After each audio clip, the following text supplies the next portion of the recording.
Outside the courtroom, the emotional moments live during our 4 o'clock coverage of breaking news, the guilty verdicts and the big hug there. Longtime former Nelson County Detective John Snow, emotional outside of the courtroom, feeling a moment of relief, hugging people. He was there in this investigation from the beginning of Crystal Rogers' disappearance.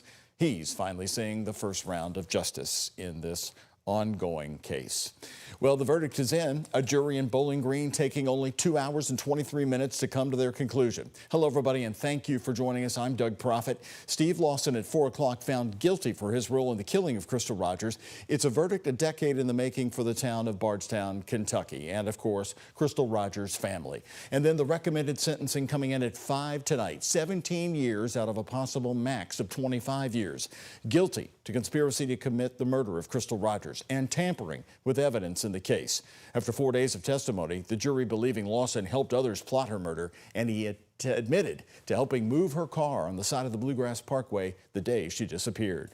Focus reporter Shay McAllister has been on this story, covering every movement in the case for years. She was in that courtroom when they read the verdict and then the sentencing recommendation. And Shay, for Crystal's family and friends, we saw them leaving that courtroom in tears.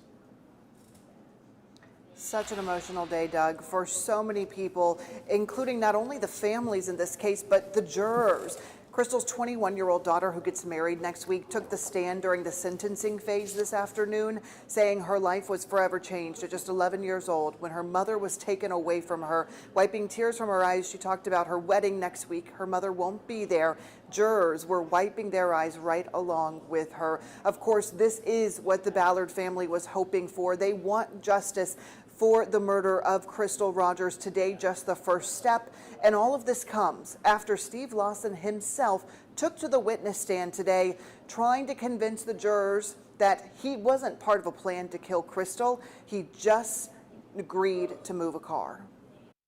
On the stand in his own defense, Steve Lawson took the oath at the courtroom, agreeing to tell nothing but the truth when talking about the night Crystal Rogers was killed. Brooks asked me if I would move a car, and I said I would, Steve told the jury. The defense team painted a picture of a man who didn't graduate high school, was an alcoholic, and claimed to know nothing about Brooks' alleged plan. The prosecutor asked him, "Did you think you were giving Brooks Houck an opportunity to kill Crystal?" Steve answered, "No, sir. I was just moving a vehicle." Steve said Joseph Lawson's little slugger bat was a gift from him and called it his security blanket. That's why Steve says he grabbed it from Crystal's car before moving up the driver's seat. "You moved the seat so it would appear Crystal was the last one driving," the prosecutor asked. "She was shorter than my son," Steve replied. The prosecutor then focused on the midnight phone call on the night Crystal disappeared, the one discussed in a police interview days later. The prosecutor asked, "Is it true you and Brooks decided to lie to the sheriff about what that call was about? Were you trying to protect Brooks?" Steve said, "I lied to protect my son, not Brooks Houck." Steve Lawson's mom also took the stand, telling the jury when she found out Steve had been arrested, "I was angry and I was hurt." She also told jurors she thought Steve knew more and hadn't shared it.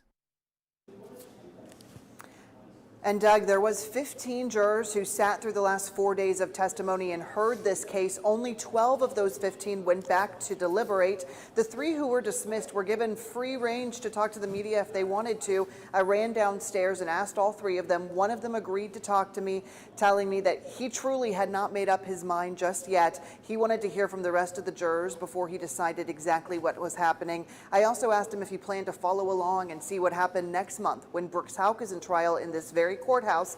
He said he wouldn't.